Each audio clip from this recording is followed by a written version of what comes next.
Russ Show, the number one rated pregame intermission postgame show decided this is the south of the Arctic Circle, north of the equator, and west of Morocco. I'm Russ Joy. Intern Andrew on the ones and twos. Bundy's doing pregame radio. He'll be here for first intermission, second intermission, postgame, and at the end of pregame to give us the keys to the game. But I'm joined by none other right now than Jackie Spiegel. Jackie, the pride of Yonkers. How are you? It's not even part of New York City. Yonkers. I'm good. I'm good, Russ. How are you? Delightful. It's a beautiful evening. The Philadelphia Flyers are about to take the ice against the San Jose Sharks, a team that tore it down and have some pretty promising centers.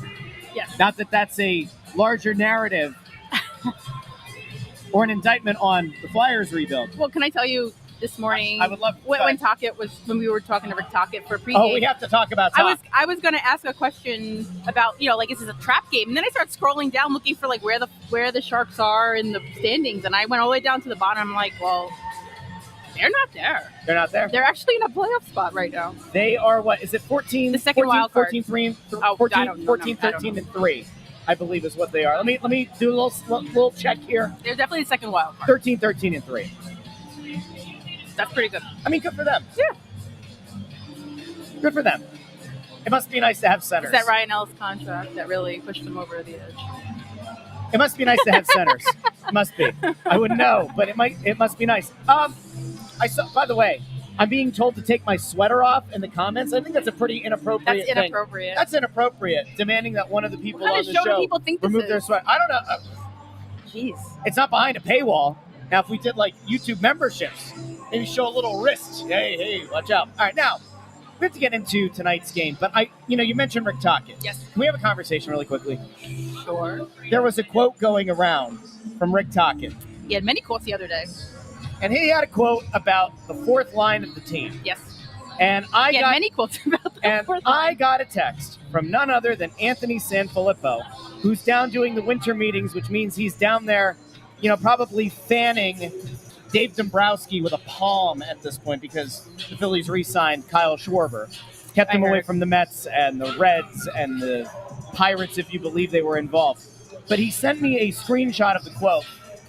That is a very big screenshot. Well, because he feels like this is something that was kind of targeting people like me who have complained about the way that he's gone about rolling out the fourth line this season. And so I feel like it's probably a fair thing for us to do, to take a goosey gander at what Rick Tocchet had to say, and we can react.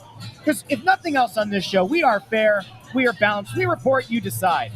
All right, here's Rick Tocchet the other day. Wow, talking about, I know. See, well, this is what happens. I don't think I've ever seen it. Yeah, see, we also have audio that goes through headphones now. I mean, we're really ramping it up here. All right, so here's the quote from Rick Tocchet 2 nights ago. I think it was 2 days ago. Mm-hmm. So about the fourth line getting a shift late in the game against Colorado. Yes, there was also a comment. I mean, the question also included like the second period, but I don't really have that big of a problem with that one. Okay, we'll get to that one in a second. Yeah. So he says, quote, what it comes down to, I'm a culture guy. The shift that he was talking about, I don't remember the one in the second. You have guys dragging tongues on the bench. Our team is a team that needs to use the bench. Yep. They're going to be playing 8-9 minutes. I thought a couple games ago they gave us some juice. Yes, they're really struggling. They want to get some points. I get it. We're playing long ball here, trying to get team culture. It's hard to armchair quarterback. Why can't you just do this or do that? Right. I got some guys that are tired on the bench. I don't feel like it's the right time to use them. Now, there's more here that people can read it at home. I don't want to keep reading it. You're doing a great job. But he closes it out by saying, after saying that they need to produce and everything, he says, I'm trying to build their confidence. I don't read the tweets. I don't listen to podcasters. I'd be out of a job. He's not. I mean, wait. Do you hear that? The BS detector is going off. Ooh. Come on. Rick Tocchet doesn't read things, doesn't see the tweets. Remember, Torts didn't read, but then comments about everything doesn't read the stories, doesn't listen to podcasters.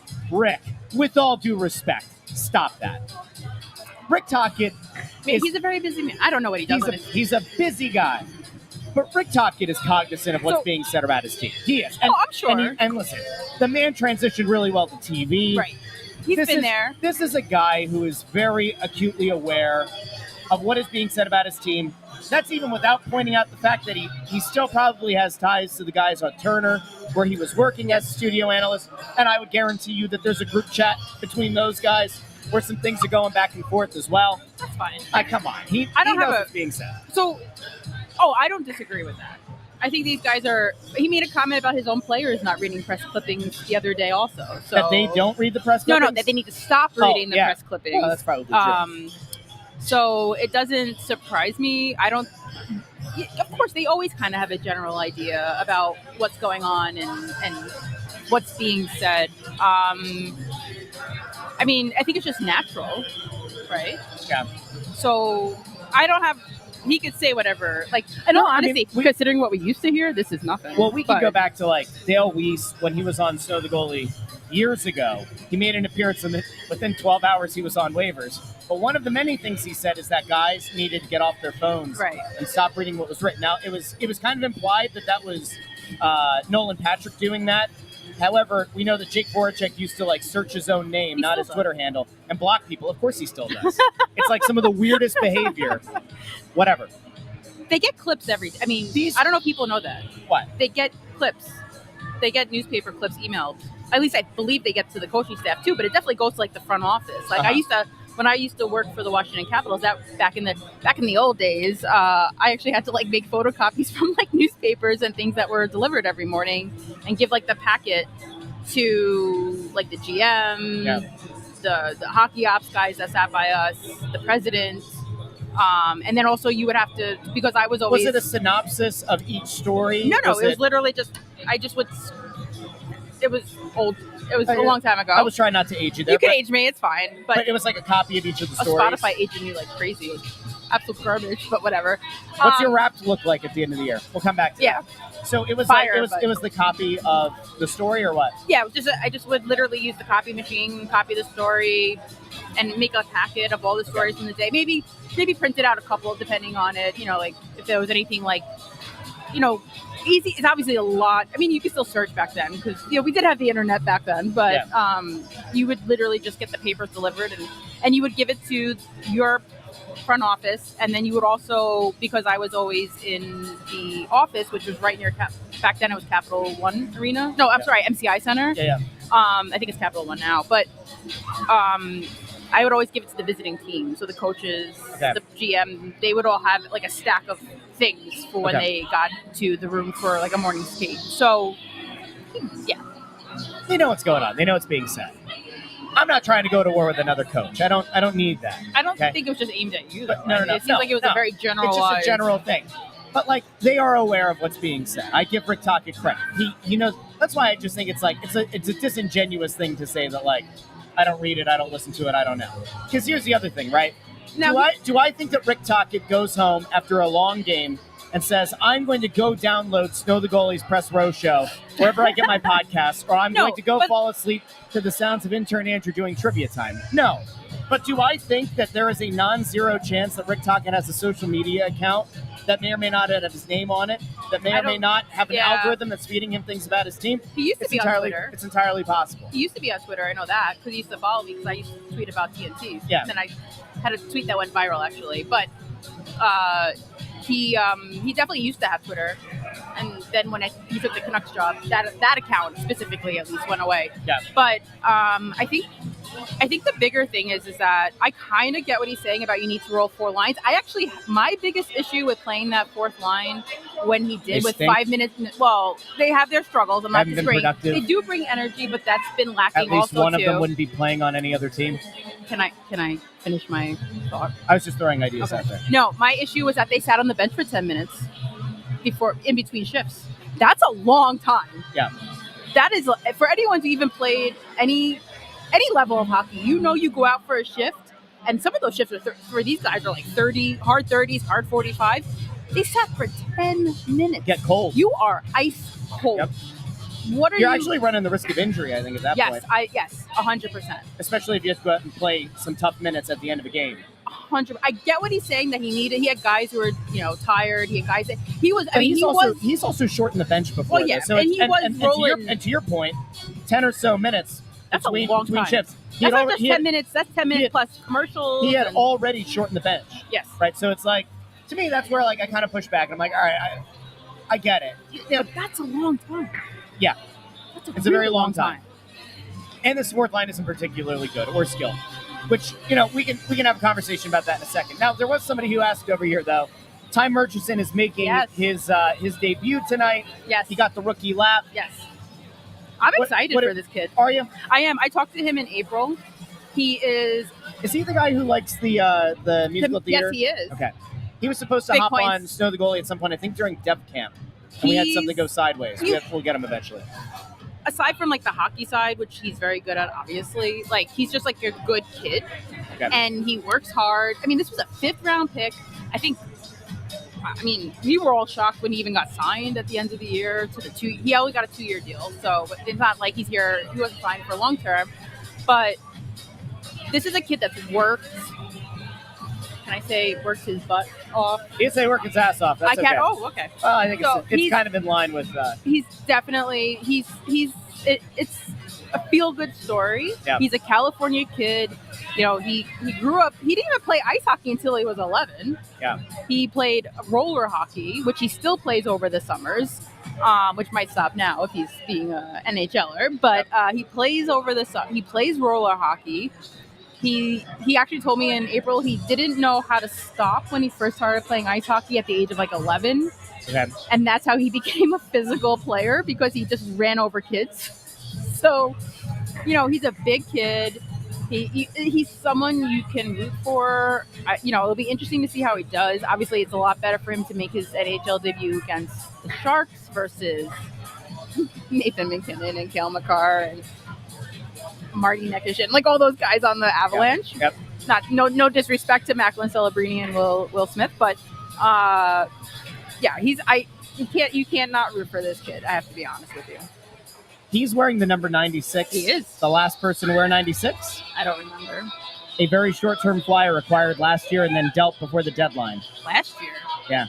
Well, wasn't Sean last year? He was a Russian. Oh, Andrei Kuzmenko wore 96? Really? And believe it or not, Kuzmenko was the first flyer in franchise history to wear the number 96. So Ty Murchison now becomes the second player in Flyers history to wear the number 96.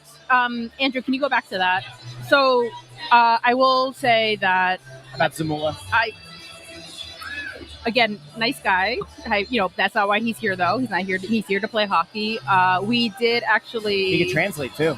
He's not doing that. They have a translator, but he was someone that we had as someone they should wait before over the summer. So my thoughts have not changed on that. He's not an NHL player. I think a little time in Lehigh probably would do him some good. Or the whole season. I don't know. There was always a at some point you just like you. I know it's a little bit hard. You're going into the locker room and dealing with some of these guys, and I used to and I don't anymore. But like, Zamula could be a nice guy. Yes, but he's here to play hockey. Yes. And he's not particularly great at that. And it's felt like this entire time, we'd have those thought exercises about Emil Andre. Should he be up? Should he be down? And they didn't want to put Zamula on waivers. But it's felt like this entire time they're just waiting for Risto to come back because Risto is their big defenseman and they want to have some size. Yeah. And until Risto's back, you have to keep Zamula because you have to have a big defenseman because you just have to or the whole team collapses and you have to sell. But in the meantime, Zamula's remained here. Yeah. And it is what it is. Well, I think part of it with Zamula also is that if you waive him, there's a good chance he gets picked up. And there are teams who are looking for cheap, young. Now, he's a lefty, if I remember correctly, not a righty. They are obviously, everyone's looking for a right shot defenseman. But, there are teams looking for depth. He just moves so slow. Now, I do appreciate sometimes that he does. Sometimes it works because he takes the patience. You're trying so hard to be nice to Zamula. No, but sometimes you see the patience, and it does when he makes like a really nice pass. Like it makes sense, but it's very small and few and far between. And I think Torch always talks about his speed needed to be better. Oh, his quickness, his thought process. Everything. He's not an NHL defenseman. Okay. Can I address something really quickly? I got people commenting that my sweater looks like it's on meth. Can I just show you what's on the sweater? We got Frog and Toad. If you're old, you know. Do any of you people read stories to your children? Frog and Toad. It blends into the trees. Do you That's think the Frog problem. and Toad are on meth? If they are, that would be a heck of a story. A Frog and Toad. Come on now. I mean, I think we know, like, Peter Rabbit was. No, Puff the Magic Dragon. This is a family show, Jackie. All right, so other things going on in Flyers world. Yes. I don't know if you happen to see this or not. Paul Biz, formerly, shared a set with Rick Tocchet. And Biz decided to start spewing anti-Michkov rhetoric again. Oh, I did not. Was that today? It was today or it was yesterday? Intern, do you have the info on that one?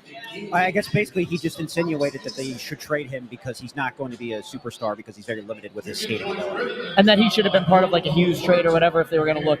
Yes. Yeah.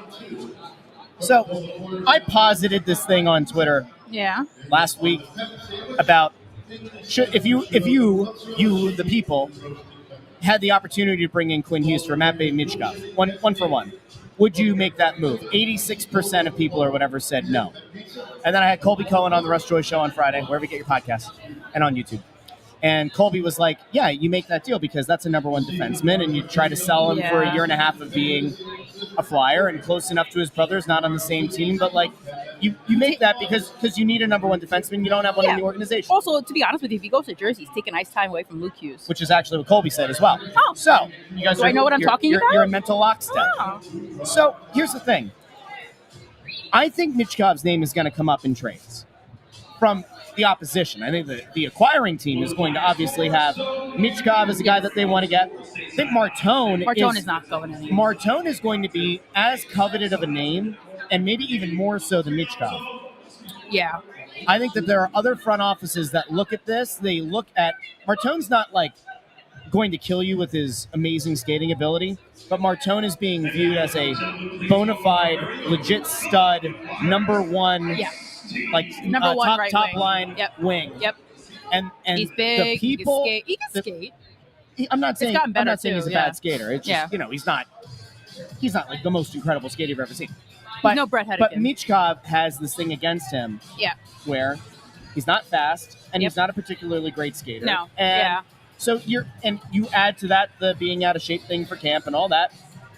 And so there are questions now, and it feels like there's this narrative out there of like trying to tank Michkov's stock or something.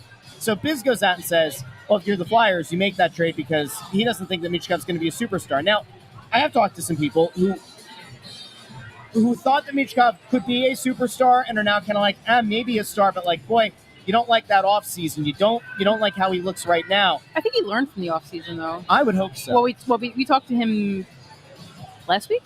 Yeah. And he's like, I'm going to be here. I'm going to stay in Jersey. I mean, look, I get it. For next year. Yeah. But, he realizes he made a mistake. Today is his 21st birthday. It is. I do think it showed some maturity that he realized he kind of made a boo-boo by going home. And yeah, part of his issues of not being on the ice was he had the ankle issue. You know, that happens, whatever. But, like,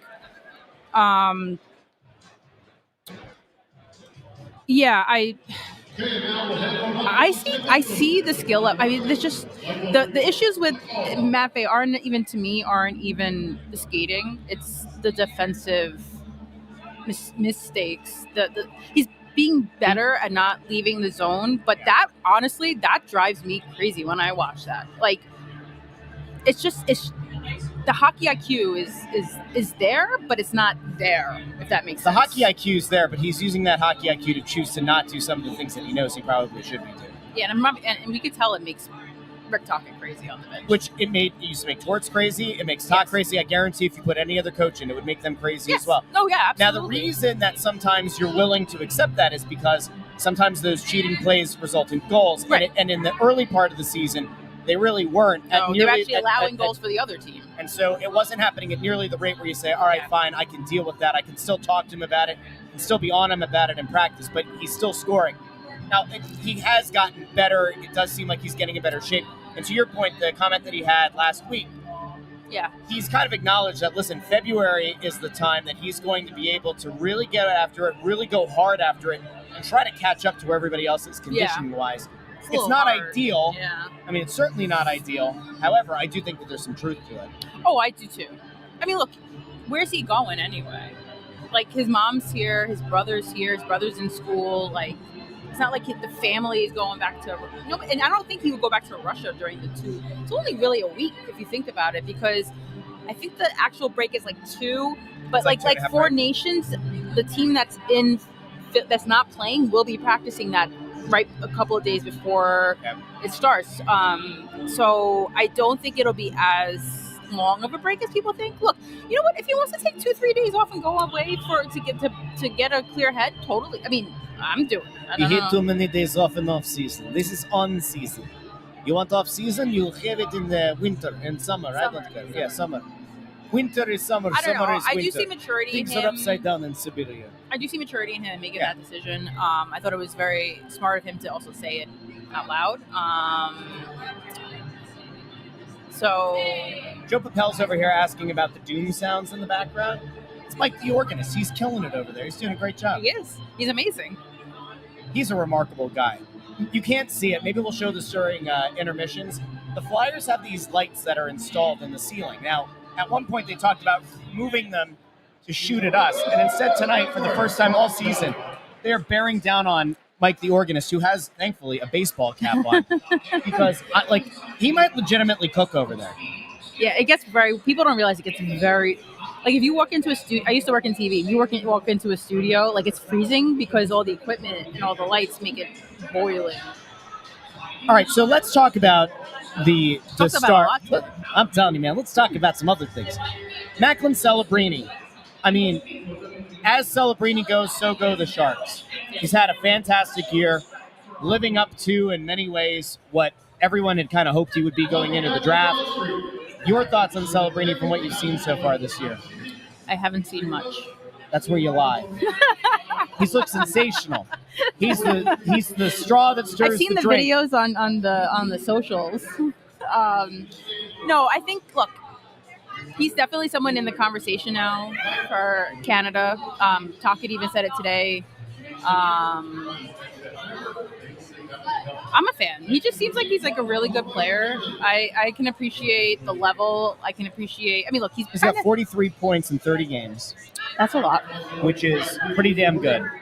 I get a little busy covering the Flyers, 28 assists. If you look at like his year-over-year production from a season ago, in 70 games he had 63 points last year. He's already on track to blow last year's numbers out of the water. At this point. Well over 100. He should. Yeah. And when you think about what San Jose did, now listen, Ant and I get into this argument all the time about the way to rebuild a team and is it worth it, and does your fan base have the stomach for, tearing it all the way down. Yeah. San Jose really tore it down. I mean, San Jose has stunk for a long time. But they've made smart moves. They have. And they've come out of it now where you have a guy like Celebrini, you have a guy like Michael Misa as well. Love Michael Misa. There are potential franchise players on the Sharks. Askarov. And you're not sitting around wondering, do we have that number one center? Yes, you do. You're not necessarily wondering, do I have that number one defenseman? You're not necessarily well, I'm just saying, they also aren't necessarily putting themselves in a position where, right now they're in a playoff spot. Yes. If the bottom were to fall out this year, and this just ends up being a Celebrini collects all the points and they end up finding themselves out of the playoffs again, guess what? They'll just continue to add. They can get the, what's his name, Verhoff. Christian Verhoff. Isn't he the defenseman in the draft, the top defenseman? Oh, I don't pay attention to the draft until it happens. I actively do not pay attention. You make fun of... I didn't make fun of you. I was asking about young Celebrini. I'm kind of busy covering the Flyers. I do not pay attention to the upcoming rookie class. You know who I pay attention to? Yes. I check in periodically about Gavin McKenna because I realize that if he doesn't perform well, I can make fun of intern Andrew. He is Penn State. It is in our backyard. He is Penn State. Or are we supposed to say we are Penn State? That's what I'm saying. He is Penn State. We're just conjugating the verb to be a little bit differently each time. All right, cool. Let me get into this with you as the last thing before I let you go. Tonight's game. Yes. Dan Vladar is in net. Yes. Murchison is in the lineup. Yes. And did I say see what's his nuts is in? Carl Grunstrom. Grunstrom is in the lineup. Do we know who he's in for? Nick Delorier. Wow. Uh-oh. And supposedly, I haven't looked at the roster, but I have heard that Ryan Reeves is in the lineup for the Nick Sharks. Delorier is not in the lineup. Everybody get your binky ready. I don't know how the guys are going to take the ice without knowing that, D'Lo's there to back them up. We'll see. Grundstrom's actually looked pretty good when he's been in the lineup. He's had some good moments. He played one game. He was fine. Yeah, no, he was good. Totally a fine player. He is a physical player. Yeah. He's okay. It'll be interesting. Yeah, it'll be interesting to see how, it was like interesting because when it was like Gaucher was called up for that fourth line role, or they both played, like he played with Avils, like in Lehigh, but Grundstrom has never played with any of these guys outside of that one game, so it's a little harder maybe to kind of get like inserted and play with new line mates. They've played one game, so maybe that helps. He has looked good. Like I heard he's looked really good in Lehigh.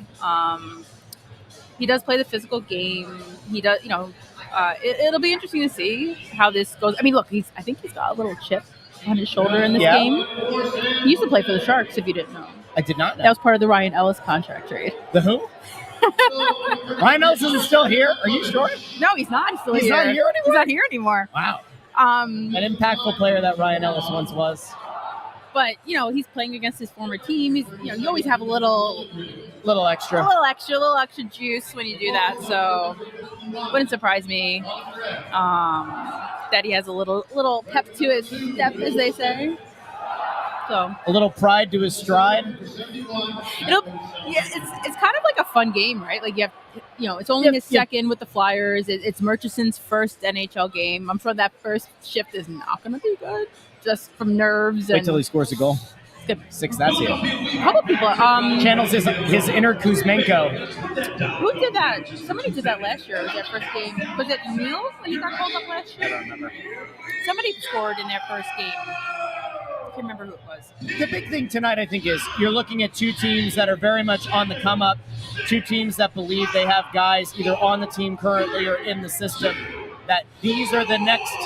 In theory, this is part of the next group of teams that when your current heavy hitters are ready to kind of hit that rebuild time, these are the teams that are expected to kind of hit that next level. Yes, but as I said in my story, I don't think anyone expected him to be the first guy called up of that group of Bump, Barkey, McDonald, like any of those guys. I didn't expect Bumper Barkey. Well, you know what I mean. Yeah.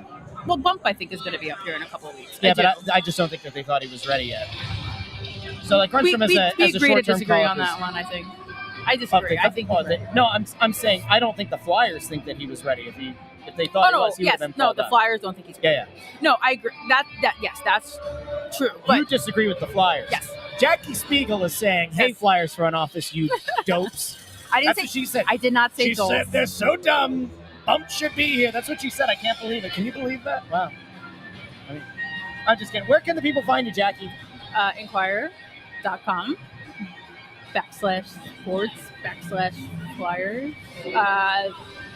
On Instagram, Jackie Spiegel, no 93, just Jackie Spiegel. And then Jackie Spiegel 93, which is my number that I wear. On the Twitter sphere or X. And what else is there? Threads. TikTok. Yes, I'm on TikTok. You're doing a thing, now. right? Doing a you said thing. you're doing the follow me on the day as a writer, right? Yeah, I do that every now and then. Is the Press Road Show going to make an appearance? Maybe. You'll have to tune in to see. I sure hope so. Hashtag influencer over here. Yeah, right. Jackie, thanks for hopping on. Send me your things. No, there she is. Jackie Spiegel, the pride of Buffalo, New York. That is actually the worst. Oops. Uh-oh. That is the worst one yet. Jackie, she was trying to talk and then the mic went out. I don't know. That seemed a little bit weird, didn't it, intern? What happened there? No one knows. All right. Intern, I'm going to bring you on because we have to get to predictions. Well, we should see Bundy. Things. There's Bundy. So Bundy's going to come on and do his keys to the game, and we'll do predictions. But go ahead. Real fast. Alex Nedeljkovic is starting in net for the Sharks tonight. Do you know who the backup is? No. It's the Flyers' emergency backup. Yeah, apparently Askarov got sick earlier today, so the guy works here in this building. The Flyers' E-Bug is the Sharks' backup goalie tonight. Isn't that something? Bundy, you got to hear this. That seems absolutely insane. It would be wild turn of events if he gets in. Did you know this? But Intern, tell him what you just told So me. Nedeljkovic is starting in net for the Sharks. Yeah, they got a backup E-Bug. Yeah, Yes. it's a 39-year-old kid. Yeah. Not a kid. Yeah, he's actually from Philly. Jason and Brian Smith, who I did radio with, they know him really well. And actually, he's come in relief for Jason in a beer league out in Delco. Oh, really? Yeah. This is a real Is he beer good? leaguer. Oh, he is what he is. I mean, Okay. Yeah, I hope he gets in the game. That'd be pretty awesome. That would be something.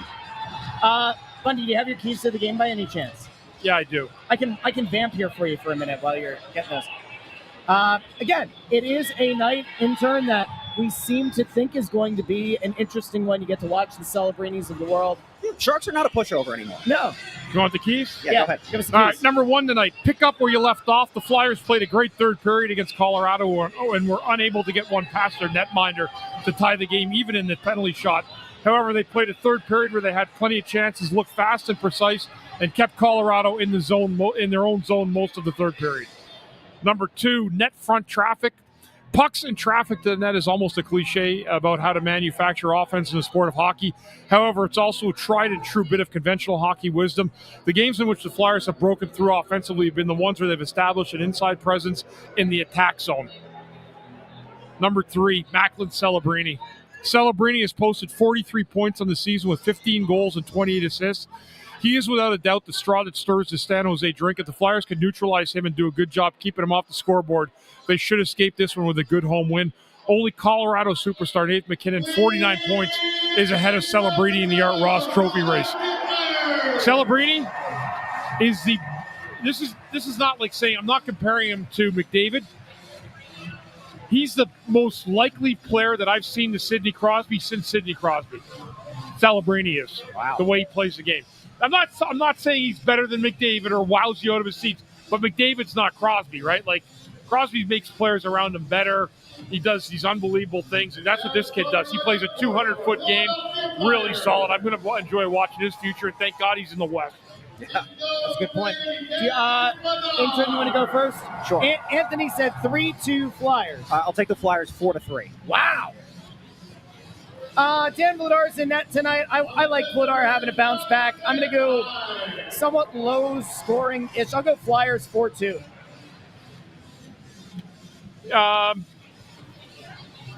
There's no way around this one. I mean, Flyers have played really well after a loss. They haven't lost in over a month now when they've had a second defeat when they've lost one. I'm going the Flyers, too, and I'm going to go 4-3 Flyers. All right. Do us a favor, if you haven't done so already, like the video, share the video, subscribe. You can drop your prediction in the comment section on the video on YouTube. You can also reply. We just put it out over on Twitter/X as well. Drop your prediction there. Don't forget, we're doing the season-long predictions. You get 2 points if you get the outcome and the score, the exact score. You get 2 points if you get the outcome of the game, the result of the game correct. That's 1 point. The winner at the end of the season, the person with the most points, wins something, typically an autographed piece of merchandise. So always worth throwing your hat in the ring. We will be back first intermission, second intermission, and postgame here on the Press Row Show. You can certainly go back and check out other episodes that we've done, other interviews on the Snow the Goalie channel, and wherever you get your podcasts. We'll talk to each and every one of you. First intermission.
Astro Show, the #1 rated pregame intermission, postgame show at the side of the Mississippi, south of the Arctic Circle, north of the equator, and west of Morocco. Bundy's here. How you doing, stud? What's going on, everybody? Intern Andrew on the ones and twos. Anthony SanFilippo remains in the Sunshine State. Hey, we didn't talk about this pregame, but how much do you think Anthony's enjoying being down there? You think he's meeting Dave Dombrowski tomorrow morning for a bagel? Dave, I'll buy you a bagel since you went out in there and you re-signed our good friend Kyle Schwarber. Do you think Anthony's excited about that? Oh my God! I have to imagine Anthony is absolutely elated. Yeah. Maria could have sent him a text and been like, Anthony, it's been a good run for a year. I'm just kind of done with you always being gone for sports. And he'd be sad, and then Dave Dombrowski comes and says, oh, it's all right. I have good news for you. 5 years, $150 million for Kyle Schwarber. And Anthony goes, Maria who? No, I'm just kidding. Anthony's probably thrilled. We have not heard from him. I'm actually shocked he didn't take a victory lap in the group chat. Yeah, he didn't. He's been kind of quiet about that. I wonder what he's doing down in Florida. What do you think he's up to? You think he's watching this game? You think he's watching the Press Row show? No.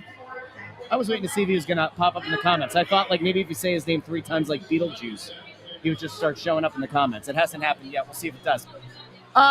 Bundy, it was a weird period. So game's tied 1-1. Christian Dvorak on a breakout with Trevor Zegras to his left. Goes backhand, forehand, backhand. Beats the netminder. Yep. Ties it up for the Flyers. That was a weird period in that the first shot on goal technically for the Sharks ended up in the back of the net. Yep. Beats Dan Vladar. The Flyers just outshot San Jose in a ridiculous way in that first period. I mean, we're used to seeing the Flyers be the ones to struggle. It was pretty much all Flyers that period from a shot perspective. It was all Flyers, 17-3 shots on goal, and they really played a good first period. They picked up exactly, I said, pick up where you left off last game against the Avalanche, and the Flyers did. San Jose didn't have much of anything. They actually hit 2 kind of corner post crossbars, a couple big pings that period, but no damage to it. San Jose got off to the scoring early, 1-0 with about halfway through, and then the Flyers ended up tying it late. A nice goal by Dvorak. But great first period by the Flyers. They just weren't able to get anything by him. They easily could have had 3 that period, and the Nedeljkovic really played well. I know you're probably going to disagree with this, but I hate the idea that a shot that hits the post doesn't count as a shot. Yeah, on goal. I know. I mean, it's mere it's like an inch and a half away from being in the back of the net, and it doesn't count as a shot on goal. It literally hits the goal. It literally finds itself on the goal, at least for a second there. So, Celebrini in that period, your thoughts? I know you said Quiet. that was one of the keys to the game was keeping him in check. Quiet. I mean, his line scored when he was on the ice. I don't think he had a point. No. He didn't, but he was out there. Yeah, he had a quiet first period by his standards. He has gravity to him, though, because even though he wasn't the setup man in that position, he still pulls the guy with him. Yeah. He has that kind of gravity as a player. I mean, you have to be on him. You have to know where he is on the ice, especially in the D zone. Yeah, I thought he was okay. I mean, nothing spectacular. He didn't bring you out of your seat at all that period, and but I expect him to get better as the game gets going. You said it doesn't get anybody out of their seat. I'll tell you who does get somebody out of their seat. Intern Andrew, who's here. First intermission means it's time for the stat of the night. Don't forget, second intermission, we get into some trivia time. Maybe we get off the rails, but first, Intern Andrew with the stat of the night. How you doing, Intern? Doing great. How are you guys doing? Good, bud. All right. So Lou Nolan made the announcement right before we were about to go on that last goal scored by Dvorak, Konechny got the secondary assist on that. That's his 500th career point. 17th player in Flyers history to get to the 500-point mark, and the 7th player from his draft class to get there. Do you have the full list of the other 16? Yes. We could play that game. The 16 other Flyers to reach 500 points in their career. Yeah, that would take a while, though. Okay. And then interesting one, Sharks related, since you mentioned Celebrini so much in pregame. If you go back to January 1st of this year up until today, in that span, Celebrini has 79 points, assuming he will get another point before the end of the year. If he does that, he will become just the 7th teenager in NHL history to have 80 or more points in one calendar year. That's pretty impressive. Yeah. He's really, really separated himself from the rest of the pack. I mean, big time pack. I mean, in terms of he's really blossomed. I love it, but we also have he's a guy that, I mean, listen, when you talk about the Flyers rebuild, I mean, the number one center is the thing that this team, Yeah. I mean, the number one center and number one defenseman are the things that you look at it and you say the team's still missing them. Man, having Celebrini, it's got to be a hell of a thing. And then they also picked up Misa in the draft. He's hurt right now. Who a lot of people, thought could have been the number one pick. Yeah. And so you got two guys that theoretically could maybe become a number one center on the team. And that's a hell of a player too. That's it's an embarrassment of riches at that position, at the very least. So the San Jose team, Bundy, is one. Thank you, intern, by the way. Sure. This San Jose team is certainly not a pushover in the way that it was for a good long while there, Bundy. I mean, if you're sitting back and you're trying to think of teams that are on the come up and teams that in theory are supposed to be kind of ready for that next wave, that young team that is going to start knocking on the door in the next few years, you'd probably put San Jose up there with who else? Chicago? Yeah, Chicago. Maybe in Anaheim. Anaheim, Chicago. Obviously, San the Flyers Jose. hope that they're going to be one of those teams. Yeah, there's a lot of teams that are up and coming, though. I mean, there's like you say, the Flyers, but there are other teams too besides just the Flyers and these other three teams. There's a lot of teams that are trying to, see how their rebuilds turn around and how they flip around and see how they work out. But no, there's a few good teams, and the Flyers are part of that rebuilding group that's taking the next step. It's kind of it kind of speaks to the fact that when you're in the moment, you think about teams that are contenders, legitimate contenders, year after year for like a 3 to 5 year window. But that longevity doesn't last a lot. I mean, those are the kind of teams where, like, unless you have a guy like a Crosby on them or maybe an Ovechkin on them, it is hard to see that super, super long window, right? Like, you see a lot of the teams that are in the top half of each respective conference, they'll be there for a 3 to 5 year period, and then eventually you have a down year or two down years, and then all of a sudden you're talking about trying to revamp and such. Anaheim and San Jose, I mean, the last time that those teams were both largely relevant together, I mean, it's been a bit. It's been a while. You got to go back probably to the end of the 2000s. Yeah. When Anaheim had won a cup, but San Jose had an amazing start to one of their seasons back then. But yeah, you're probably looking at a good 13, 14, 15 years since both teams have been relevant together. Even Chicago that had multiple Stanley Cup wins, I mean, they went through some real painful time, and now it feels like Bedard's kind of hitting that next level. I guess, we've sort of talked about the Olympics a little bit on and off on the show, but like when you look at guys that could theoretically make an Olympic roster, the names like Celebrini and Bedard are now coming up as,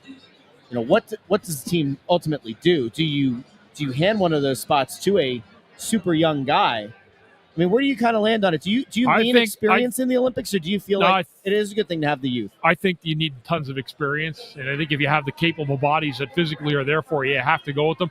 I think if there's any young guy that makes it, it will be Celebrini, even ahead of Bedard. He's a better complete player for that, especially for the shorter ice, the way it is now. It's not like you have to play in the big sheet of ice like we thought they were going to. So I think he makes a lot of sense for a young budding star to make that team, where I don't know if Bedard makes it yet. I'm not sure.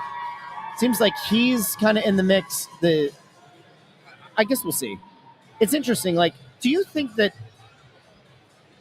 when a national team is looking at building their roster, how much effect do you think the early part of an NHL season has on whether or not a guy can really burst onto the scene and make the club? Like, do you put a lot of weight into it? So figure 40, 45 games before the break?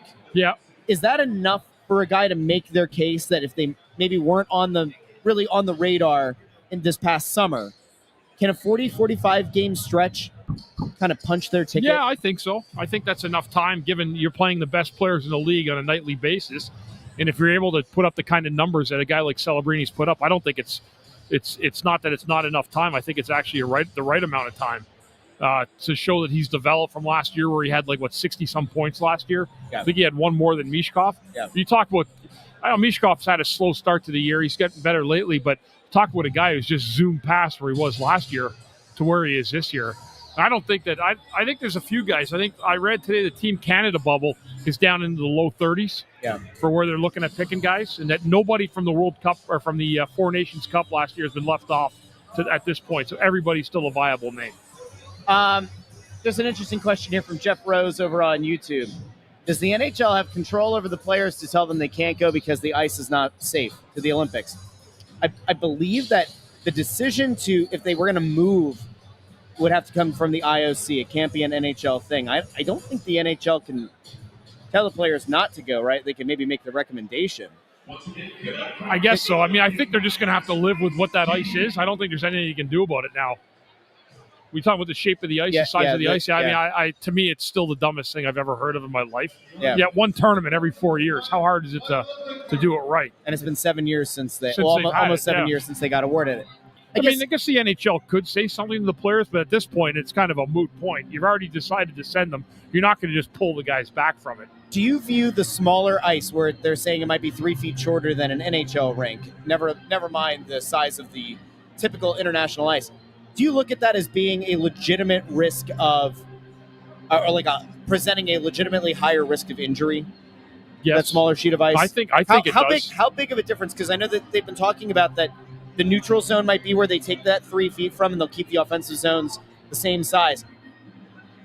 How much does that change? What part of the game does that change if you're a player? Is it the picking up speed going into the zone? Like what's the thing that makes the likelihood of injury increase in your mind? Because you're going to eliminate the speed. There's going to try to replicate the same speed that you see on a nightly basis, but with less time and space, you're taking away that ability to use the speed. That's where I think injuries can come in. In the D zone too, I was expecting. I don't know what their plan was. I thought we'd see an Olympic-sized sheet of ice. Yeah, I did too. Like I thought I didn't even think we'd be looking at an NHL specs, let alone something smaller than the NHL. So. Again, I do worry about injuries because these are the kind of things that you can get yourself injured in these type of small, short, intense tournaments pretty quickly if you're not game for it, So I do think that's a big factor. I would assume that if this ends up being the case and it is 3 feet shorter than an NHL rink, this is probably going to favor the players, though, that play in North America, that play on the NHL ice, right? Or is there something that you have an advantage if you're used to playing on the bigger sheet and it shrinks down? Like, where do you land? Size and physicality will become a factor in it. I think dump and chase will be a factor where you're not supposed to dump and chase on Olympic ice. At least when I played the Olympics, we were encouraged not to dump and chase. It allows for bigger bodies. I mean, I think you're going to see Tom Wilson on the team. I think because the smaller absolutely smaller ice, bigger body, guy that likes to punish people. No, we'll see what happens. They got a list in their 30s, and they got to chop that down in the next 40 days. It's a really, really interesting, kind of chaotic and kind of unacceptable set of circumstances they've got to play under. It's terrible. It's something that you shouldn't have to do. I mean, listen, the dumbest comparison, but like maybe the most apt, is like in Major League Soccer, NYCFC has been playing in Yankee Stadium. Yeah, and the size of the field is definitely not regulation. Like, there's no chance. If you watch it, it's almost like comparing arena football to the NFL. That's how ridiculously small that field looks.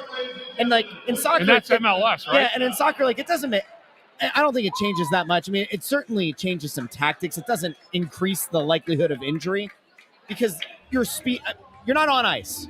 You're not on ice. But, man, it's just like a variable that you shouldn't have to kind of worry about if you're a professional player, if you're somebody who's trying to, like, reach the pinnacle of your sport, get to play for your country, that now you've got to play on this ridiculously small sheet of ice. It just makes no sense. Let's see. By the way, we have not gotten any kind of an update about the IOC looking to move it. Remember, when the Olympics were in Torino, which isn't that far necessarily, that was a just under 15,000 seat arena, right? And like, there's always the possibility that I guess if they were going to relocate, they could try there. But I'm looking. I just Googled just for the fun of it to see what the standard size for an Olympic size rink was because I think it's a little wider and maybe a little bit. I don't know if it's a little longer, but they have Olympic size ice rink for hockey standardized by the IHF at 197 by 85. So they have it listed already as 3 feet smaller than an NHL rink, which is 200 by 85. Crazy, isn't it? It's going to be a mess. That's going to be a mess. But you know what, sure. Bundy? As much as we talk about it and as much of a joke as it is, we're going to live and die with every game, right? Like, there's still nothing quite like the Olympics. The Four Nations was like a nice little appetizer. Yeah. Right? And like, we kind of openly questioned last year, are the players really going to get up for it that much? Are the fan bases really going to get, and they did. Like the U.S. versus Canada, not the final game, but the one before it. There's a lot of vitriol in that game. It was a hell of a thing to watch. I think the Olympics are going to be something. The one downside, I get why Russia doesn't get a team, but to me, it doesn't feel fully like the Olympics without. Russ, I played in the Olympics. And some people won't want to hear this. I think it's a waste of time. Really? I do. Why? I just play the NHL season. You know, I mean, if you want to do another, they're doing the Four Nations Cup. You're shutting the league down for 3 weeks. I mean, there's just a lot of stuff about the Olympics at this level I don't agree with. I think if you're signed up to play for a team, you play for that team through the year. There's a lot of money involved. I just think the Olympics are a total waste. I think it's a nice thing to represent your country, but after that, whoop-de-doo. Do you feel like they've added too many events, and it kind of takes away from the specialness, I guess, of being an Olympic athlete? I don't know. They've added a lot of sports, right? Yeah. Like now, flag football is a sport. Not in the Winter Olympics, but flag football is a sport in the Olympics now. Can we get pickleball in the Olympics? Have you taken up pickleball yet? Have you tried? I've never played it. I kind of want to see you on a pickleball court. We got to get me, you, and intern Andrew out on a pickleball court. What could possibly go wrong? Really, you could blow your knee out.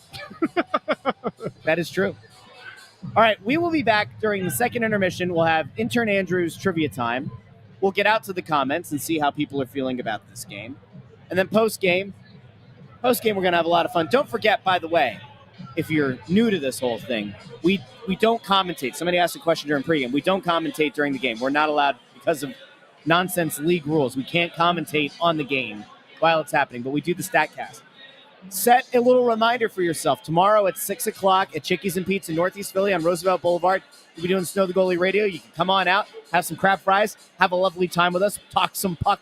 6 o'clock tomorrow night, Roosevelt Boulevard, Chickies and Pete's, Northeast Philly. All right, we will be back. Second intermission and post game here on the Press Row Show. Do us a favor, like the video, share the video, subscribe, and share it with, 5 other Flyers fans in your life. Intern Andrew, you gonna have good trivia? He's saying, yeah. It better be good. Hopefully it's a good one. He's been on a bit of a heater. He hasn't let us down. No, he hasn't. I'm setting the bar high, intern. Don't let us down. All right. Talk to you soon.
Welcome into the Press Row Show, the number one rated pregame intermission postgame show on the side of the Mississippi, south of the Arctic Circle, north of the equator, and west of Morocco.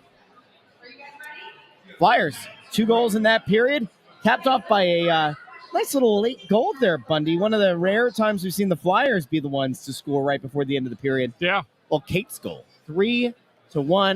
Your score, the Flyers out shooting San Jose through 2 periods, 26-11. Yeah, this is a runaway. This is a Flyers could put the nail in the coffin in the third period. San Jose doesn't have much of anything going on. It's been a low event hockey game. It really has. This has not been a fun game to watch by any stretch of the imagination. It's not pretty. It's not exciting. It's a boring game. But the Flyers have a 3-1 lead, and they need to keep that 3-1 lead and don't give anything back to a team that's had nothing the whole game. There is a nice thing about this. There haven't been a lot of stoppages, Bundy. Maybe we'll get out of here before 11:30. Wouldn't that be something nice? You're not going to play a 3-hour game tonight? I don't know. Maybe it could go to a shootout, Bundy. You never know. But as of right now, the Flyers do look like the much better team. And despite giving up an early goal, Dan Vladar has really settled in. He hasn't had to face a lot of action, but Vladar is back to being Vladar, so we can all rejoice and be glad. This has not been the Macklin Celebrini showcase. No. Now, it was one of your 3 keys. We'll recap all 3 of your keys at the end of the game. But so far, so good at limiting the damage that he can do. Is there anybody that stood out for you so far on the Flyer side of things, Bundy, so far through 2 periods? No, I think they've done a good job managing the neutral zone, getting pucks out of their zone pretty efficiently, handling the forecheck. There hasn't been much of it, but they've really played a very strong game tonight. And there hasn't been a lot of playmaking that's gone on. There was a little bit in the offensive zone. The Flyers had a couple nice tic-tac-toe plays that didn't cash in on. But this is a kind of game here you can get out of here with a 5 or 6-1 win tonight if you do the right things in the third period. There's a question over here from Amy who says, did you see The Athletic did a survey of NHL players asking them what players have a punchable face? Several Flyers made the list. I did not see that. Really? I No. didn't see that either. I didn't. I'd actually like to know who has the punchable face on the Flyers. I would assume that a lot of guys would want to punch Konechny because he gets under their skin. Yeah. That would be my Is there another first guy guess. on the team that you could see them wanting to punch in the face? No, just maybe Konechny. some anti-Russian bias. Maybe somebody going to go after a young Matvei Michkov. I don't know. I would love to know. Amy, let us know if you have the list of who made it from the Flyers. Let us know. Greg Mack says Tippett and Hathaway, apparently. I guess we'll see. I don't know if that's true or not. Oh, there you go. Zegras and Hathaway were listed. Zegras and Hathaway. Well, Zegras has really nice hair. Why would you want to punch him in the face? I don't think he has a punchable face. Oh, here you go. Boy, oh boy, I'll tell you what. Amadeo is in the building, and he just sent me over. Let me pull this up on the screen. He just sent over the list of punchable faces from The Athletic. Let me see. I'm going to show this. Drag and drop. Oh, boy. This is what I get. Let me see if I can pull it up here. This is a punchable face list? Yeah, the punchable face list, according to the people out there. Hold on. That's the wrong one. I'll come back to it. But apparently this is a thing. The most punchable face. I'll figure it out. I gotta do better. Let's see. Open. How do I open it? There we go. I got it. All right, here we go. NHL's most punchable face list. Here we go. Are you ready, Bundy? Yep. All right. There it is. We'll just put it on the screen. You and I might have to huddle together here, but that's okay. Huddle for warmth, my friend. Nick Cousins, number 1. Brad Marchand, number 2. Tkachuk, 3. Connor Garland, 4. Tkachuk? Matthew Tkachuk, yeah. Eriksson Ek. Garnet Hathaway is number 6 on the list. Sam Bennett, Brendan Gallagher, Dylan Larkin, Bunting, Zadorov, Stützle, Zegras.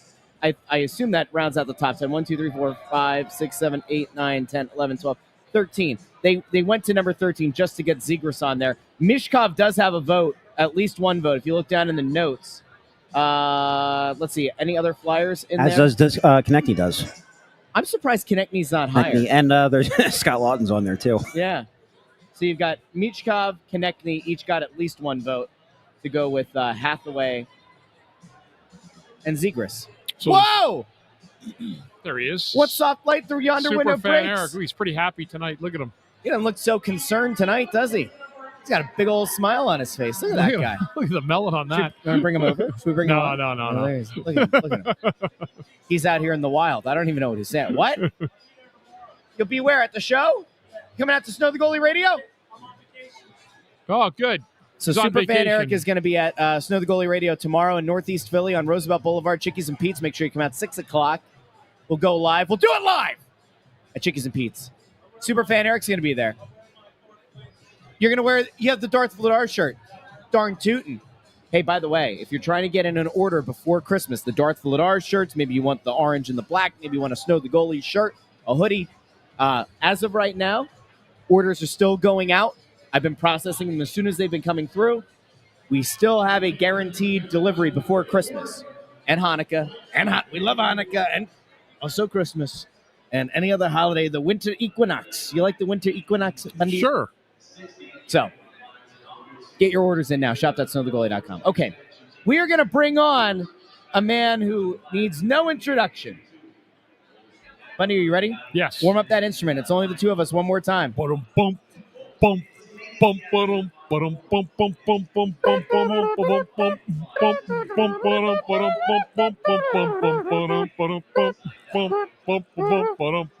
bum bum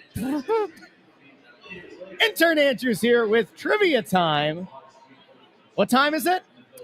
It's Trivia- Intern Andrew trivia time. That's right. Intern, Yes. So don't let us down. I don't think I will, but you never know. That's not reassuring, is it? I don't like that. No. So I feel kind of bad about this because I can't remember the nice gentleman's name. At the La Cecilia show that we did a couple of years ago, one of our listeners came up to me and actually suggested this question, and I just completely forgot about it until today. So I can't remember his name, but if he is listening to this, I don't want him to think that I'm just stealing his question. Not Let's giving him just any go credit. with Bob. Sure. We'll go with Bob. Bob Jimbo. How about Jimbo? So I thought about this question that he brought up to me. Popped into my head today because I was thinking about how the Flyers were playing against Celebrity tonight, former number 1 overall pick. So I went back and did a lot of digging, and I found the answer to this. There are 63 players in history that have ever been the number 1 pick in the draft. Of those 63, 7 have played for the Flyers at one point in their career. Yeah. Peter Forsberg. No. No. Mel Bridgman. That is one. Vinny LeCavalier. 2. Alexander Daig. Maybe 3. Eric Lindros. Maybe 4. Now time to turn your attention to the video board to check out the exciting events coming to Xfinity Mobile Arena. Oh, no, you got 5. I'm sorry. I said 4, didn't I? I said Eric, Daig, LeCavalier, Mel Bridgman. Oh, so that is, okay, so... That's 4. Oh, yeah, 4. Okay. So, okay, yes. I have them written down. You're missing 3. Wow, I'm surprised. How many of them? None of them were drafted by the Flyers except for Mel Just Bridgman. Bridgman. Wow. Oh, Dale Howardchuk. Correct. Dale Howardchuk was one. Yeah. Superfan Eric's out there. Really, he was just gyrating. I can't tell if he knows one or not. Sounds like he's saying Aaron Judge. I don't know what he's saying. Not Aaron Judge. He's saying the correct answer. You're just mishearing him. Oh, Eric Johnson. Correct. That was from Superfan Eric. That wasn't Yes. me. Was that the last one? There's one more. You got it. Eric Johnson. got Yeah. Thank you for cheating. You got it for us. So thank you. There's one more. Can you give us a hint? He played 15 games for the Flyers in, I think, 1993. And unfortunately, a lot of controversy surrounding this guy in his later on in his life. Did he get arrested? Yes. Spent some time in prison. A lot of time in prison? I think 4 years, I read. Violent offense? Was assault in the No. charge? first overall pick. who played 15 games for the 15 Flyers? plays for the Flyers in Got 93, 94. He got I think it was right before you got there. He got arrested. I believe this crime was committed in 2003. He ended up going to jail in 2007 or something like that. Dave Babbage was a number 2 pick overall. Not him. No, he played here. Yeah. I had never heard of this guy before this, and then I searched his name because I wanted to make sure I was going to pronounce it right, and something popped up. It's a weird pronunciation. Sounds like maybe a Russian. No, it's not. It's not that weird. I just wanted to make sure. What was the charge? He was driving under the influence and killed his passenger. Oh my God! It's Rob Ramage. Correct. Yeah, that's horrible. I hate that he was technically qualifies for this, but he did play for the Flyers. And He was the number 1 overall pick in 1979. Yeah. Wow. Yeah. All right. That's a great trivia. Way to bring the mood down, Andrew. Sorry, I know. No, I'm sorry. I mean, you gave us a hint, and it was a terribly unfortunate incident. Yeah. That happened. It was awful. PA recovery. Yeah. So good trivia. Thank you. All right, you want to dig the show out of this hole, or? I don't know how to rebound from that. Good trivia. Thank you. Really good. You know, if I went to prison and I had one final meal to eat before I went into jail, you could actually do a good list of number 2 overall picks that played here in Philadelphia. Nolan Patrick, James Van Riemsdyk, Chris Pronger, yeah, Chris Gratton. I know he went 3rd, I think. Dave Babich went 2nd. Do you have a list of number 2 picks? If I can find it, I'll ask it at some point this season. Okay. Yeah, not the next game though. I gotta spring it on you out of nowhere. Okay. It's actually a bigger shame when you think about who the Flyers missed out on at number 1 in some of those drafts when they got that number 2 guy. Patrick Kane would have looked good here. Yeah. JVR though. Well, we didn't have the first pick. No, I know. I'm saying that you miss out because you had the number 2. I think it was Andrew Fawcett that asked the question a couple minutes ago. He was asking you, Bundy, because we were talking about the punchable players list. Was there a player that you played against that got under your skin, particularly, that you remember? It wasn't so much under my skin, but you just kind of look at a guy's face and want to slap it. Sure. Probably Barnaby. Somebody actually correctly predicted you would say that. Yeah, I think that would be pretty much everybody in the league at the time. I mean, he got under everybody's skin. I think, including preseason, regular season, and playoffs, I think I ended up fighting. In minors, I think I fought him like 5 times. Yeah. Really? He fought everybody. Yeah. And I didn't fight much, but he was fighting guys he never should have been fighting, ever. But, yeah, he would probably be the guy. And I think I know Matthew, who's a friend of mine. I think he'd probably laugh and agree with me when I said that. Is that who you got in the most fights with? Like, do you have a mental list of the guys that you fought the most? Barnaby probably would be the most. Was anybody else that you can remember getting into multiple scraps with? No. You weren't much of a fighter, though. No, not much. Just when some teammate was in distress, there was like a little.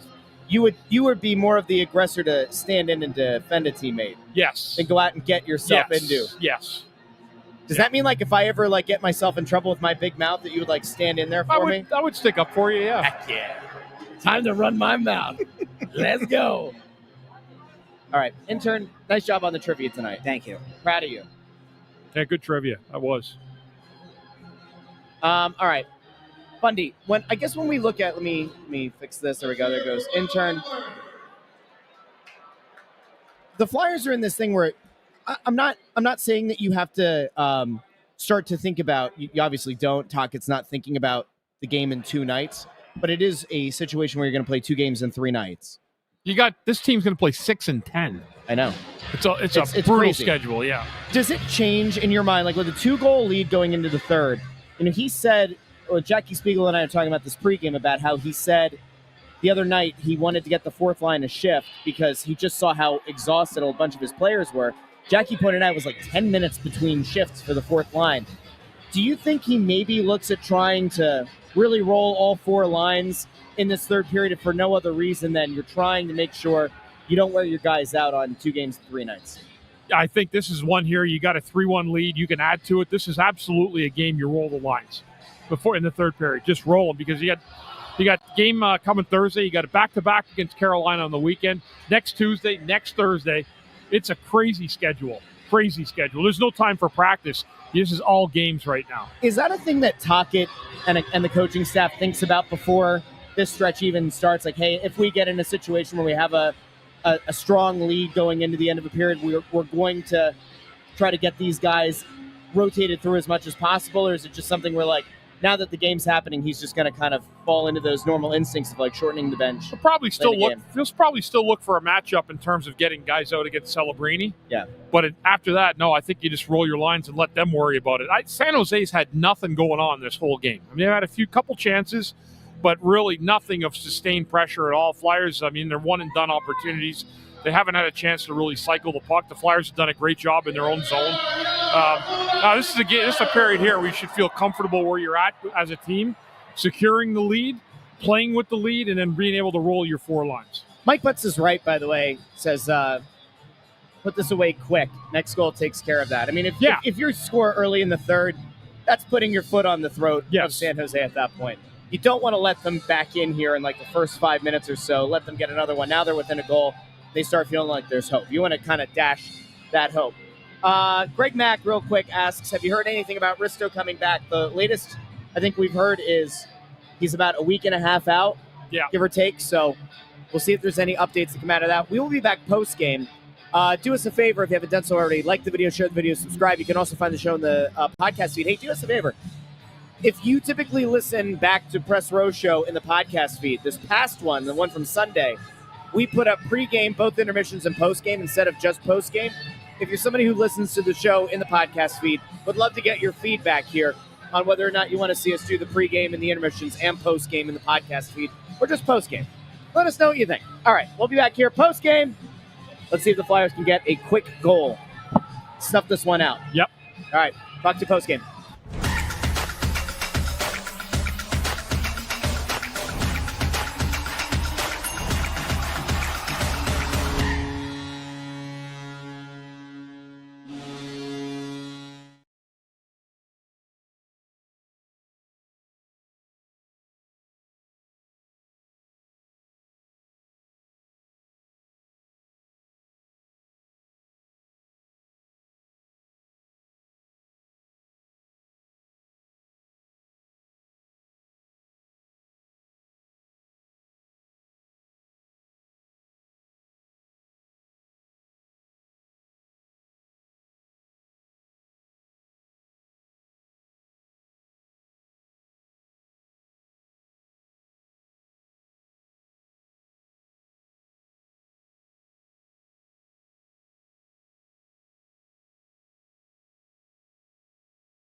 Welcome into the Retro Show, the number one rated pregame intermission postgame show. The side, and this is south of the Arctic Circle, north of the equator, west of Morocco, Anthony SanFilippo, somewhere in Florida. Bundy's here. Intern Andrew's here.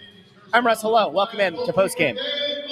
Flyers with a very decisive 4-1 victory. Travis Konechny gets the empty netter in the third period.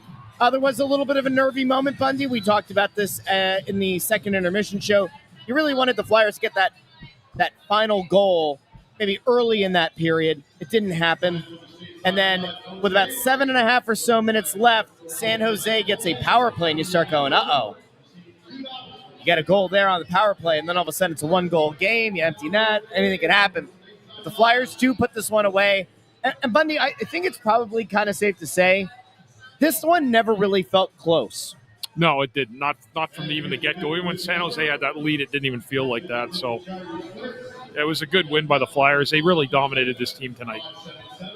The Sharks struck first, and then it was a 4 unanswered goal streak by the Flyers to wrap this one up.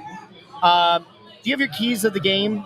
I do. I think sometimes it's just a nice thing to kind of go back and we kind of tout how smart Bundy is and that his keys were correct. Key one was pick up where you left off. Played a great third period against Colorado. They weren't able to get one past their netminder, except they played. There was plenty of chances. They looked fast and precise and kept Colorado in the zone most of the night. They did that tonight. Yep. They did. They picked up right where they left off. They played a very strong game all the way through. There's one. Cha-ching. Number 2 was net front traffic. Pucks and traffic to the net is almost cliche about how to manufacture offense. It's also tried and true. The games in which the Flyers have broken through offensively have been the ones where they've established an inside presence in the attack zone. They did that. Cha-ching. And the third one, which was Macklin Celebrini, 43 points on the season. He's a straw that stirs a drink. Flyers need to do a good job on him, and they'll escape with a home win. Cha-ching. Check 3. Now, he was on the ice for the Sharks' lone goal, but he didn't factor and he didn't get a point on the play. Right. Listen, they were impressive tonight at keeping Celebrini really out of the mix. They were. They did a great job on him because he's a tough player to defend. And the way he's going right now, he's very elusive, makes everyone else around him better. And they did a good job tonight, really taking the time and space away from him when he had the puck on his stick. And when he did, he was looking for loose men. They picked those guys up too. They did a great job on Celebrini tonight. There are some questions going on over in the comments section over on YouTube. Don't forget, if you're watching on YouTube, Facebook, or X, if you're on X, you have to click the video to go into old Periscope mode. And if you leave a comment, it'll pop up on the screen. Over on YouTube, people are asking, Bundy, your thoughts on Grabenkin since he's taken over for Forster and gotten a longer look, a better look on this team. He's played pretty well. He doesn't look out of place. No, he doesn't look out of place. I mean, I think there's more there, but he's been fine. He hasn't been a problem for the team. He hasn't brought a ton either. But I mean, he's played good hockey for them. His game hasn't leveled up. It's not as if he got more minutes and all of a sudden he's out there, pulling fancy schmancy goals out of his keister. That's not happening. But he doesn't look out of place. And for a guy that was really in and out of the lineup sporadically, playing single-digit minutes on the fourth line, I think if you're able to get a longer look and you don't look out of place, you don't stand out. It's not one of those things where, all right, on one hand, he's not standing out with some electric plays. On the other side, you're also not watching him saying he doesn't belong. Oh, he definitely looks like he belongs. Yeah, there's no doubt about it in terms of the way he plays the game and the way he hangs onto the puck, forces guys to have to play him hard on the boards. He does a good job with that, hanging on to the puck a little bit better too. Good stuff. You know what I think has had an underrated season so far? Who's that? Jamie Drysdale. We're not talking about Jamie Drysdale game in and game out like we did last year, where you're kind of like, man, and he's just, if only he could find his stride. It's one of those things you always talk about with defensemen, Bundy.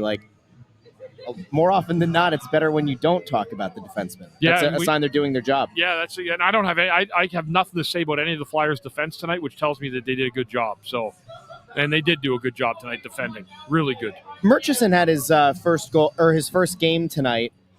He also didn't stand out for negative reasons. Anything that you saw in his game that you're like, all right, that's encouraging. Just solid. Again, I didn't notice him out there, which is a good thing for me. That means he did his job. I thought him and Juleson were fine when they were on the ice. He did a good job defensively as well in this game. There's nobody that had a rough game tonight. Everybody played very well. Yeah. The entire Flyers team played very well. Even Vladar had a good couple stops that he made. They weren't toughies, but he made them. It was a good bounce back for him. Yeah. Yeah, for sure. Tonight was Dollar Dog Night. I saw one of my former students, Alex, just said 5 hot dogs, 1 ketchup stained jersey, 4 goals, and a Flyers win. Tonight's a good night. So you spent bad. that's pretty good. You spent about $5. $5 on Dollar Dog Night. That's pretty good. Now- See ya, Mike. Take care, buddy. Mike. Good job on your organ tonight, buddy. I'll tell you There what, you go. that guy knows how to handle his organ. Let me tell you, he's great at that organ. Let's have a tubular meat count tonight. Do you have any tubular I meats did tonight? before the game. I did. How many did you have? I had one. You had one. Let's bring intern Andrew onto the show. Intern, I completed the hat trick. you had 3 tonight. I did, yeah. And what was the you do ketchup and mustard? I do ketchup and mustard. Do you yeah. do the red cap, like the spicy deli mustard, or you just No, go I with the do yellow the cap? regular yellow mustard. Okay. What's on yours? Nothing. I get a little confused though. You raw dog the hot dog? Not normally, just when I'm here. Because when I'm over there, I don't feel like it. I don't feel like putting the condiments on. So I just grab them off the rack and take them back here. You don't like putting the condiments on the hot dog over there? I just don't feel like it. What do you? If I was at like a cookout or something at a 4th of July party, I would put ketchup and mustard on it. Put relish on it too. Bundy, No. Bundy, hold on. When you're in the press box, to give people an idea, you have plenty of space. You have your bun, you have your hot dog, you have your little hot dog container thing, the little. What do you mean you don't feel like putting the condiments? I on? want to come back here and watch the game. So you eat a hot dog without anything on it? Correct. He ate 3 of them. He ate 3 of them like that Yeah. because he doesn't. He said he didn't want to take the time to put the ketchup and mustard on the bun. What are you doing? Look like I'm getting sick. You raw dogged 3 hot dogs. God, that's nasty stuff right there, boy. really- it's Holy Jesus. I'm certainly not the only one that raw dogs hot dogs. You're the only one In I the know. press box. That's 100% not true. What have you polled everyone that you've ever met? I'm going to ask this group right over here.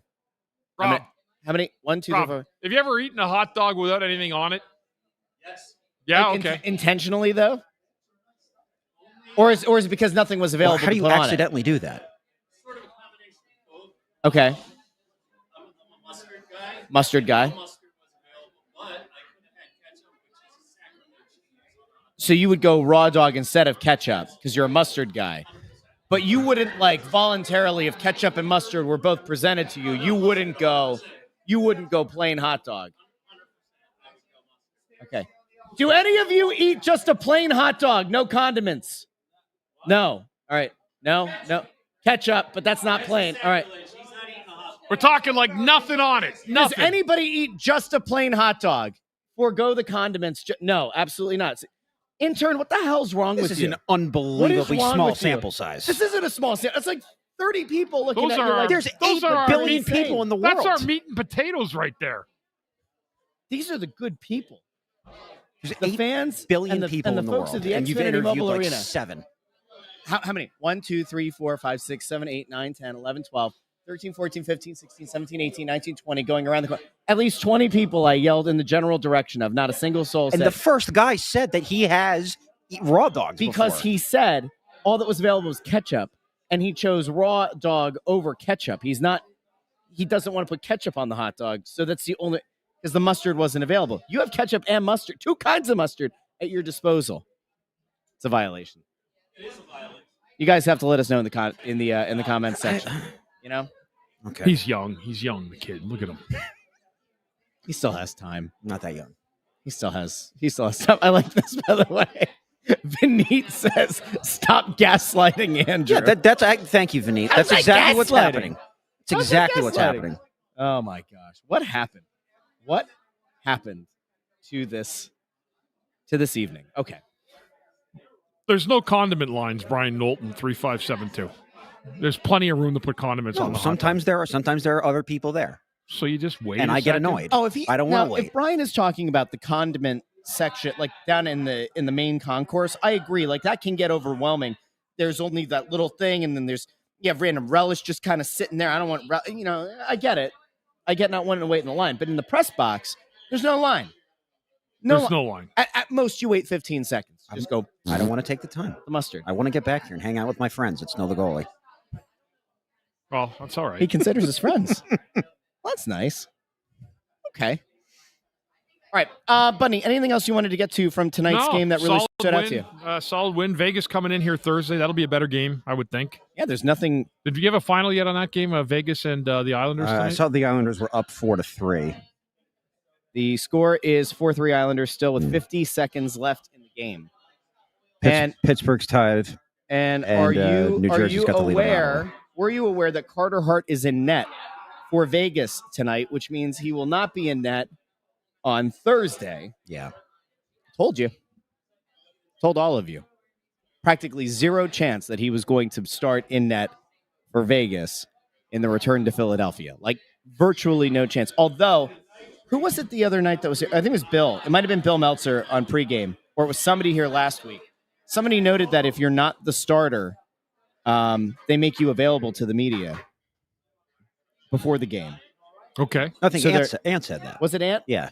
So in theory, that would mean that Carter Hart will be talking to the media pregame on Thursday. And answer the same questions he's been answering gonna for say, the year what and a are half. they really going to What are they ask going to him? ask him? I mean, how's it going? I don't know. Seriously, I mean, what are you going to What ask does it mean to return to Philadelphia? There have been reports that the Flyers are interested in bringing you back. What led to you not wanting to come back to Philadelphia? Those are It'll the kinds of be questions. one we're of gonna something get. like that, yeah. You know what I'm going to be interested in seeing? I'm going to put this out there real quick. I will be interested to see of the main media outlets who is sending multiple people to cover that game on Thursday. Because, like a lot of times when there's a big storyline going on, you have some outlets that'll send a second person. They'll kind of work on a side story.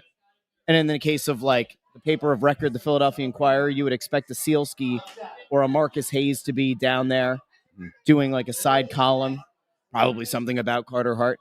Be interested to see which one of those guys ends up down here. I expect Jackie will probably do the normal game write-up, but I'll be interested to see who's going to be here, who's going to ask the questions, who's going to ask the hard-hitting questions. Maybe it'll be Ant.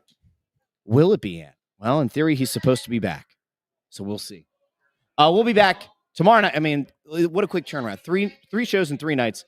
Tomorrow, Chickies and Pete's, Northeast Philly, Roosevelt Boulevard, 6 o'clock. Superfan Eric's going to be there. So come on out. Let's have a blast. Let's talk some puck. You'll also be able to call into the show. I'll have that number available on the screen as well. Until then, this has been the Press Row Show. That's Bundy. That's intern Andrew. Anthony is somewhere down. Do you think Ant's going to come back tan? No.